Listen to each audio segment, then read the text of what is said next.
நம்முடைய வாழ்க்கையில ஒரு குரு வராரு நமக்கு. எப்படி வரார்? குரு தேவை.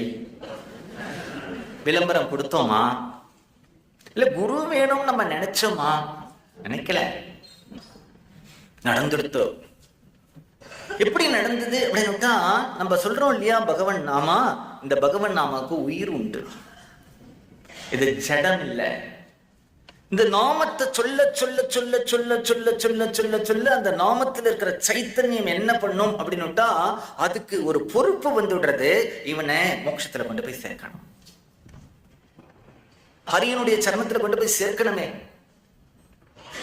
அந்த மகாமந்திரம் சைத்தன்யம் உடையறதுனால இதுக்கு ஒரு பொறுப்பு வந்துடுது இல்லையா. அந்த பொறுப்பான அந்த மகாமந்திரம் என்ன பண்றது அப்படின்னுட்டா, ஒரு குருவை தானா இவனுடைய வாழ்க்கையில கொண்டு வந்து விடுறது.